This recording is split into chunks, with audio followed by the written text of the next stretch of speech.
Hello, I'm Valkyria Uranai, and today we're gonna be talking about character creation. A very important part of character creation is knowing what motivates your character to do what they are doing. Otherwise, it just feels like things are happening to them and they are just going with the flow, and it's kind of annoying, those kind of characters. So, for that, we need to be clear about their motivation. Hi, I'm Valkyria with an I. Welcome to my channel where we learn about character creation, writing, and visual storytelling.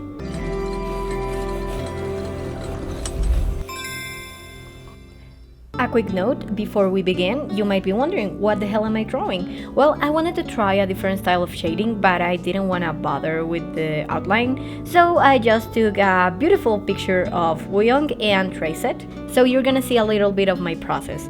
I'm thinking about uploading this somewhere so I can maybe sell it as a print or as a t-shirt. We'll see. If that's available right now, you can check the link down in the description. Now let's begin with the lesson.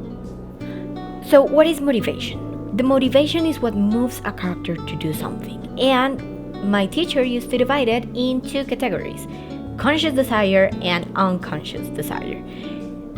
The conscious desire is something that the character wants and they know they want it.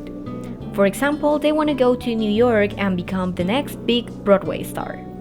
Or maybe their dream is to meet their father. Or maybe they want to win a contest. It doesn't really matter. The important thing is that they have a clear conscious desire, what they are looking for. Something that usually it's what leads the story. So once again, let's say for someone that wants to get to New York and be the next big Broadway star, we're talking about Rachel from Glee. That was her motivation from day one, and that's what moved her during the whole series. Yeah, sure, we had more things, but her main plot and her main desire was to be a big Broadway star and go to New York. Then we have the unconscious desire, something the character wants or needs, and they don't really know it. So, for example, something that a character might need is a community, a place to belong, or a family.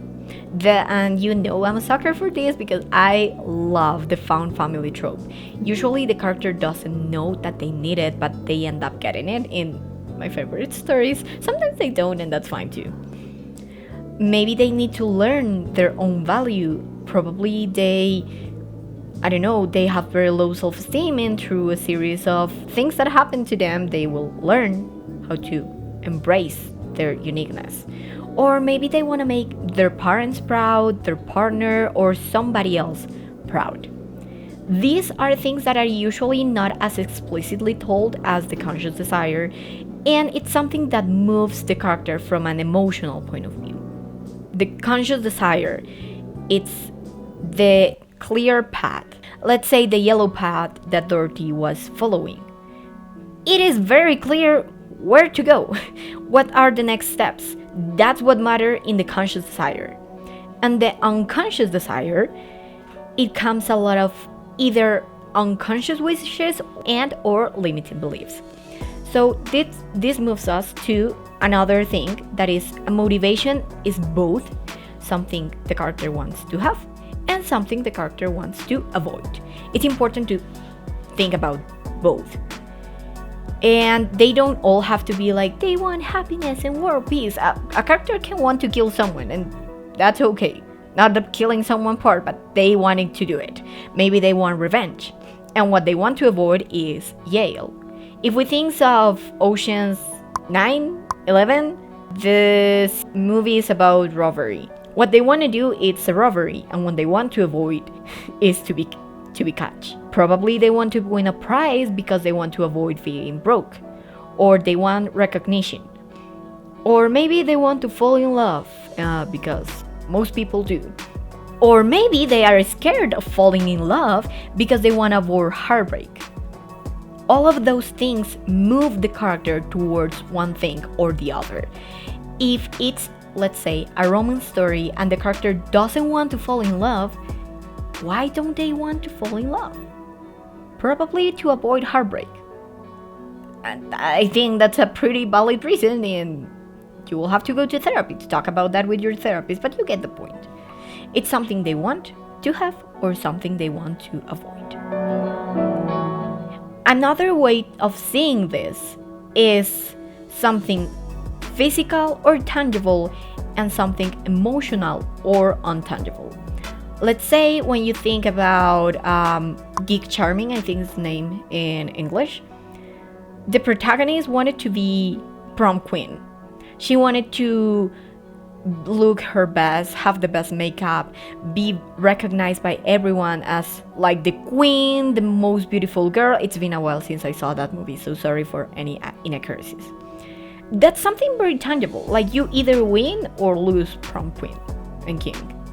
There's not really a lot in between.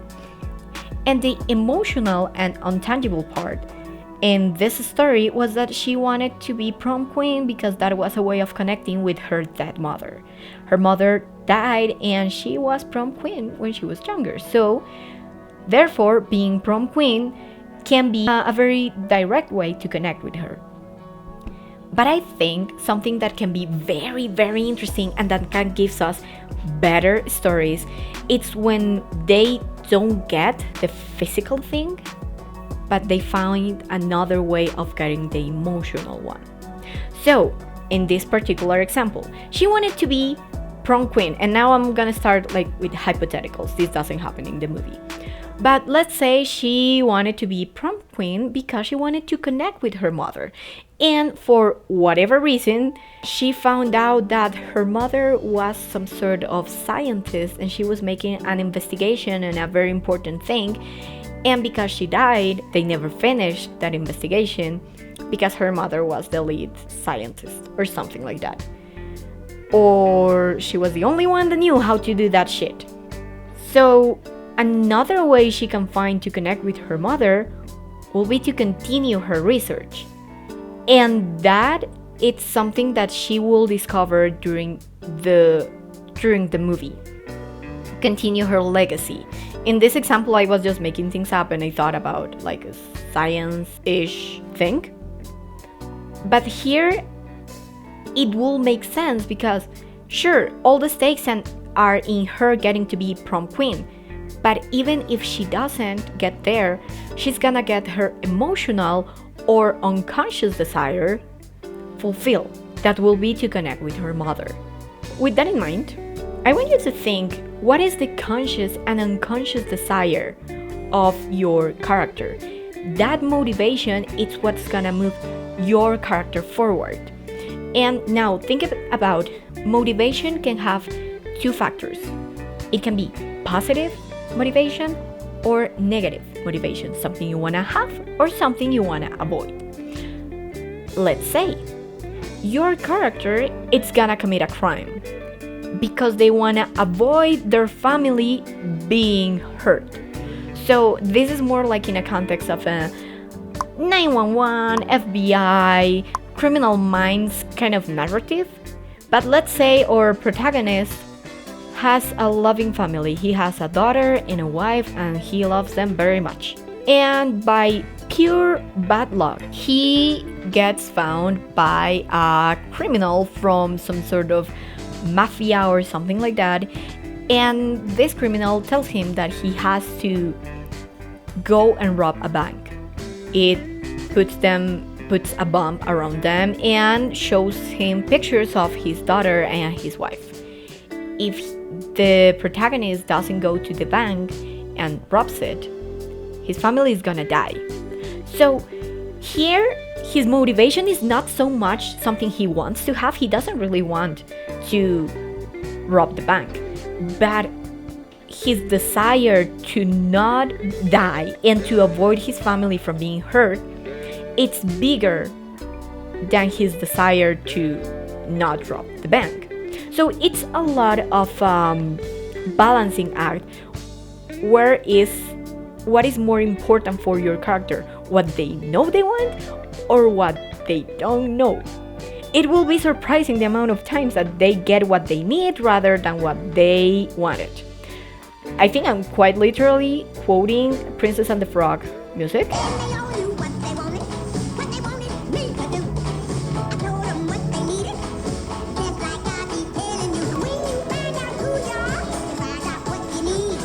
What Navid wanted was to just have money and keep fooling around and keep doing whatever he wanted, playing music, relax, and never work a day in his life. What he needed was to learn the value of work. On the other hand, and I love when you manage to do this, the conscious desire of Tiana was to work her back off in order to get her dream restaurant. Her unconscious desire was to make her father proud and fulfill the dream of having a restaurant they both share ever since she was very little. However, her need, she needed to learn to relax a little, and that's where Naveen comes in. They both had like opposite conscious and unconscious desire. Tiana's unconscious need / desire was Naveen's conscious desire, and Naveen's unconscious need was Tiana's conscious desire. So they are very foil characters and both learn from each other and help each other to grow, and that's very important because it also feels correct. Sure, there is this whole thing about, yeah, they turn into a frog and now they have to find a way to turn back into human and yada yada yada. But if we are completely honest from personal growth point of view, all of that was a very big MacGuffin that moved them towards learning about the other person and learning to appreciate the perspective of the other person. Tiana learned that maybe Naveen, yeah, sure, he likes to relax, he likes to fool around, but he's not exactly useless, and maybe relaxing every now and again can be fun, and it's important to have fun. And Naveen learned that it was important to work and how fulfilling it feels when you do something and you get a result. When you learn and maybe he's gonna cut vegetables, and at first it's like, what the fuck, why do I need to cut vegetables? I'm a prince. But then when he sees the final product, he can say, hey, I did a tiny part of that. I helped with that soup, bongo, I think. I learned with that bongo, and I cut the mushrooms. And yeah, sure, I took 4 times longer than Tiana did, but I learned, and that feels nice. Here, in all this motivation stuff, it's where we start to get things about the character arc, and when we start to say, okay, what are they gonna get? Maybe they won't get their conscious desire, and I think that's a very interesting take when it comes, and I think it comes more often than not, because once again, with Princess and the Frog, Naveen didn't marry a rich girl. He learned how to work, and yeah, sure, I think they ended up being rich because it looks like a very successful restaurant. But more important, whether or not they are rich, the important thing is that they are both having a balance between working to get what they want and relaxing and fooling around and enjoying life. Sometimes you can't get your character what they want, but you'll give them what they unconsciously wanted. So moving on to another example. If the character wanted to win a contest and they wanted to win a spelling bee for whatever reason, this is a child and the child wants to win a spelling bee. Their conscious desire is to win a spelling bee. Their tangible desire, something they want to have is the title of winning a spelling bee. But what they want in an emotional, unconscious way is to have their parents' approval. They think that their parents are gonna be proud if their if their kid who struggles with words and has dyslexia. How do you say that in English? I'm gonna write it here. So what he really wants is his parents' approval. Maybe he won't win. He doesn't really need to win, but maybe their parents will say just like, we are so proud of you because you tried, because you give your best, and that will be part of his arc. Like, I'm not trying to please I don't need to do a spelling bee to make them feel proud of me. I am myself and they are proud of me, or something like that. Maybe trying to learn a spelling bee, he's gonna find something else out. Maybe he's gonna find out that he's actually really good at mechanics. So he can, I don't know, take pieces of broken stuff and fix them together and create something new, some sort of machine system, and he's gonna learn that about himself, and he's gonna lose at spelling bee, but he's gonna create something, and his parents are gonna be proud of him for that. He's not fulfilling his conscious desire that was winning spelling bee, but he is fulfilling an unconscious desire that was making his parents proud. And remember, when it comes about creating a story, each person treats it in a different way. There are a ton of different paths you can take in order to create your own story. If you want a little peek inside the way I do it, you can sign up for my email newsletter in the description down below. I'm gonna be sending every 2 weeks, every month, we'll see. And if you want to focus on creating good characters, you're gonna need a character arc. And I explain what that is in this video. I'll see you there, and thank you so much. Bye bye.